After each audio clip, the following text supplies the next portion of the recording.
Tones, continuando nosso curso gratuito de robótica aqui no YouTube, hoje vou trazer um tópico que muito engenheiro e maker costuma rasgar dinheiro por causa de bobagem. Então, Tones, presta bastante atenção nesse vídeo, porque se não se ligar nele, você vai jogar dinheiro fora enquanto está fazendo seus projetos. Então no vídeo de hoje a gente vai falar do que, Tones? Dos drivers que a gente usa para controlar motores na robótica, a gente vai explicar o funcionamento deles e eu vou dar algumas dicas de uso de como eles funcionam. Meu nome é Wayne Albuquerque e esse aqui é o Mecatralha.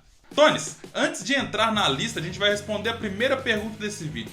Por que é importante conhecer e utilizar drivers para os atuadores na robótica e na automação?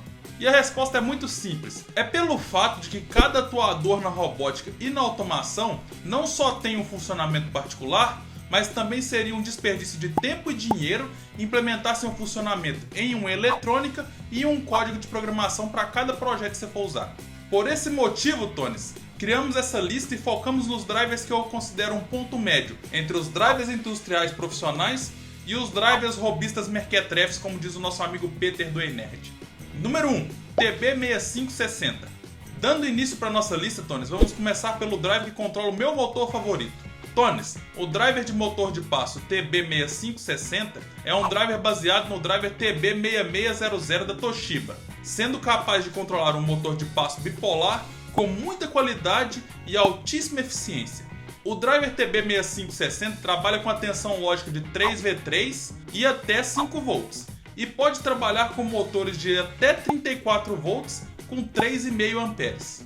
Ele também possui proteção contra curto-circuito e é capaz de controlar o passo e a direção de um motor. Esse driver é um módulo útil para o controle da robótica e mecânica. Ele tem excelente custo-benefício para estudantes, robistas e iniciantes na área de robótica e eletrônica. Ele tem vários detalhes de especificações técnicas, mas vou deixar aqui na descrição do vídeo um link para vocês poderem ver as especificações dele. Por que eu selecionei esse driver, Tones? O primeiro motivo é o custo-benefício. Eu comprei um há mais ou menos 3 ou 4 anos atrás e ele está funcionando perfeitamente até hoje. E eu lembro como se fosse agora, que eu paguei R$50 nele. O segundo motivo é porque ele atende perfeitamente a ideia de um driver. Ele consegue controlar um motor de passo de maneira muito simples usando só o Step, o DIR e o Enable.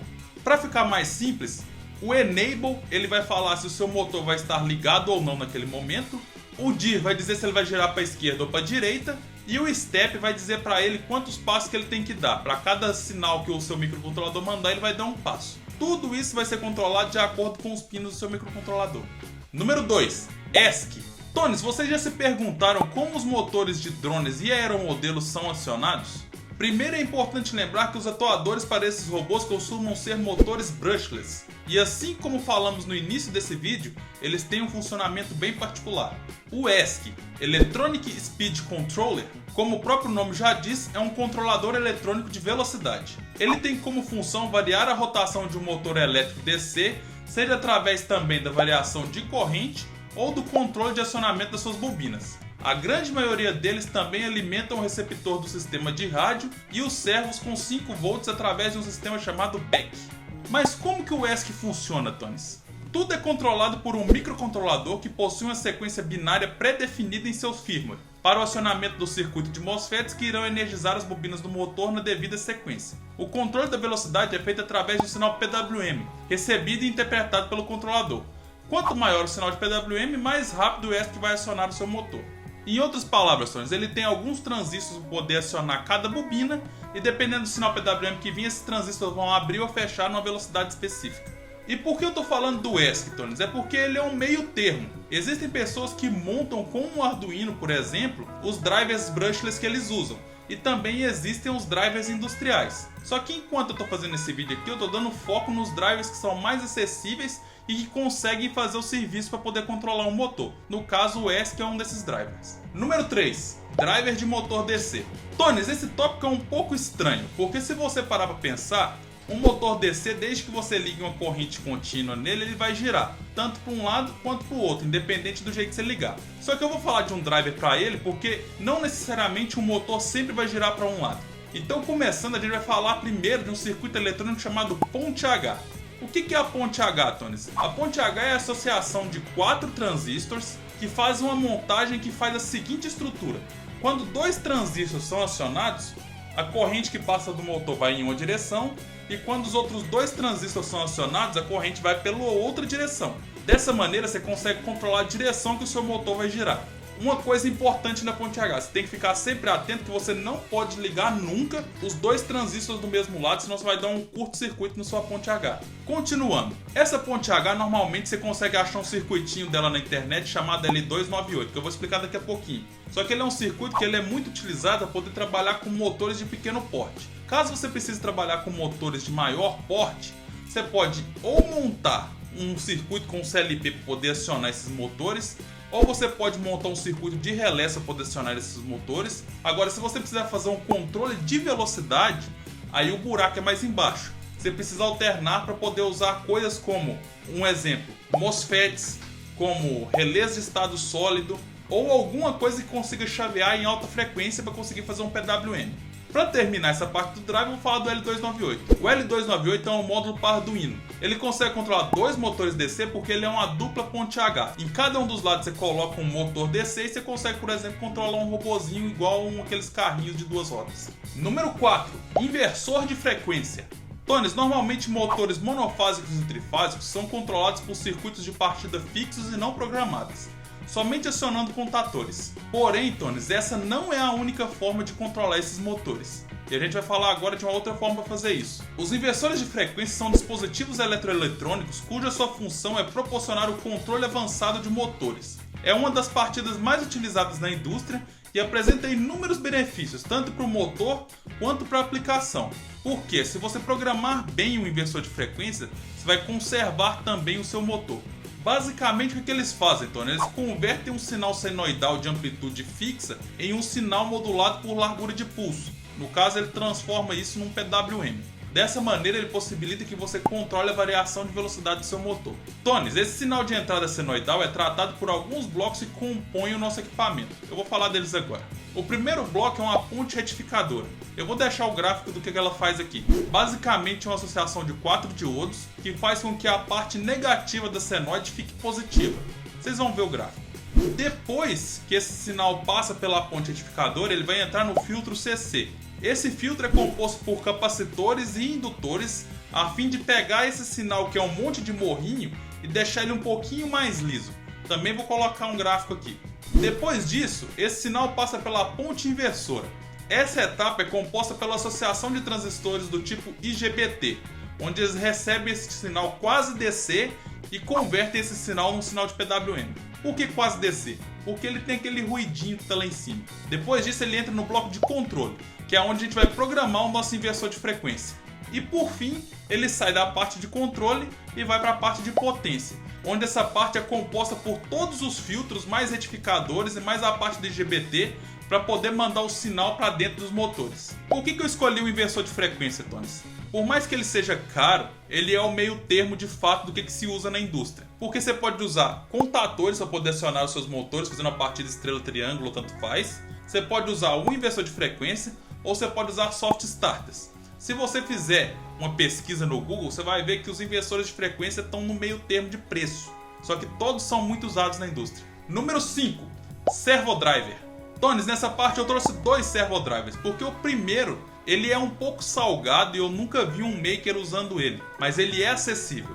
E o segundo, ele é específico para Arduino, então você vai poder brincar muito com ele, por isso eu vou apresentar os dois. O primeiro é o ES-D508 da Leadshine. Esse driver é o que a gente chama de Easy Servo Driver, e ele pode receber tensão operacional de 20 até 45 volts, e ele tem uma saída de 0,5 até 8 amperes de corrente contínua para poder mexer com qualquer carga. Ele trabalha muito bem com o NEMA 17, o NEMA 23, o 24 e o 34.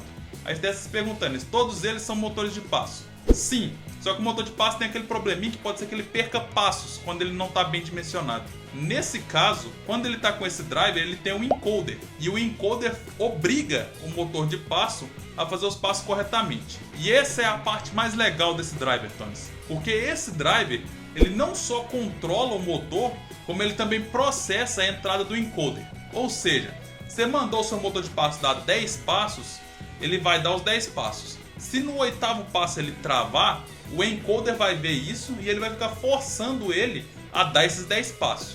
Se por algum motivo o eixo do motor estiver travado, esse driver também tem um dispositivo de segurança que ele vai desligar o enable do seu driver e vai fazer o seu motor ficar desligado. Então ele é muito bom e se vocês forem fazer um projeto complexo, usem esse driver. Agora o segundo servo driver que eu vou trazer para vocês, Tonys, é o servo driver de 16 canais e 12 bits. É esse que é o nome que eu encontrei para ele, eu só vi no Mercado Livre, mas eu vou explicar para vocês o que ele é. Basicamente, se você quiser fazer um robô que seja um hexapod, ou então talvez aquelas obras de arte que tem um monte de coisa sendo acionada ao mesmo tempo com o servo, você vai usar isso. Se você parar para olhar, normalmente um microcontrolador tipo Arduino, ele tem um limite de servos motores que ele consegue trabalhar. Às vezes, dependendo do servo, ele não trabalha com nenhum. Só que nesse caso, se você usar esse drive, você pode controlar 16, colocar uma entrada de energia externa para ele e controlar tudo com o Arduino usando só 2 pinos. 2 pinos porque ele usa um protocolo de comunicação chamado I2C. Eu não vou explicar esse protocolo aqui porque eu não sei se vocês têm interesse de saber. Mas se vocês tiverem interesse de conhecer, deixa aqui nos comentários que a gente faz um vídeo falando dos protocolos de comunicação de eletrônica. Basicamente, o que ele vai fazer, Tonys? Ele vai pegar o sinal de PWM que vai para cada servo e através do I2C ele vai mandar ele para o servo correto. Então, usando só o pino de PWM para poder gerar o sinal, mais os pinos para poder pegar o endereço, você consegue mandar para cada servo o que ele tem que fazer. Tonys, e como todo vídeo de lista que tem aqui no Mecatralha, vai ter um bônus para quem ficou até o final. Então, se você ficou até o final, comenta aqui embaixo, até o fim, Mecatralha. Número 6. Hidráulicos e pneumáticos. Nessa parte, Tonys, não necessariamente eu estou falando de drivers, mas como os atuadores hidráulicos e pneumáticos são utilizados na robótica e são importantes, eu quero trazer para vocês como é que eles são interfaceados para poder serem controlados. Basicamente, eles funcionam por válvulas. As válvulas pneumáticas são componentes de circuitos pneumáticos designados para controlar e manipular o fluxo de ar comprimido, direção, pressão e vazão. Agora, se a gente for falar disso para a hidráulica, é a mesma coisa, só que no lugar do ar está passando o óleo. Existem alguns tipos. A gente tem a válvula direcional, a válvula reguladora de fluxo, a válvula reguladora de pressão, válvula de bloqueio e a válvula proporcional. Eu não vou explicar cada um porque vai ficar muito extenso. Se você quiser um vídeo falando sobre hidráulica e pneumática, bota aqui nos comentários também. O importante aqui, Tonys, é o seguinte, é a eletropneumática e a eletrohidráulica. Em sistemas industriais, essas válvulas são controladas através de relés, que podem ser acionados por microcontroladores ou pelo modo mais comum, que é por CLPs. Os CLPs e os microcontroladores em si não são drivers, mas eles são importantes para o funcionamento dessas válvulas, para que elas funcionem de maneira coordenada e que elas funcionem na ordem correta para poder executar a função pelas quais elas foram construídas. E Tonys, chegando mais uma vez ao final de um vídeo desse nosso projeto foda que a gente está fazendo aqui, eu gostaria de pedir a sua ajuda, comentando, compartilhando e curtindo esse vídeo com todo mundo que você conhece. Dessa maneira você ajuda muito o Mecatralha a crescer e você ajuda muito outras pessoas a conhecer desse conteúdo. A gente está trabalhando muito e sempre para trazer o melhor conteúdo para vocês da maneira mais profissional possível. Mas eu dependo de vocês para que esse trabalho chegue a muito mais pessoas. Então, Tonys, por favor, comentem, compartilhem e curtam muito esse vídeo. Não esqueçam também de se inscrever no canal para a gente crescer cada vez mais. Outra coisa, Tonys, eu vou deixar no primeiro comentário fixado ali embaixo um formulário que eu gostaria que vocês preenchessem, que é para poder entender o que vocês gostam aqui no Mecatralha e o que vocês querem ver mais. Eu já passei isso lá no Instagram e agora eu quero passar para o pessoal do YouTube. Então isso é muito importante que vocês participem e passem o seu feedback para mim para que a gente consiga melhorar cada vez mais o conteúdo para vocês. Valeu, Tonys! Tamo junto!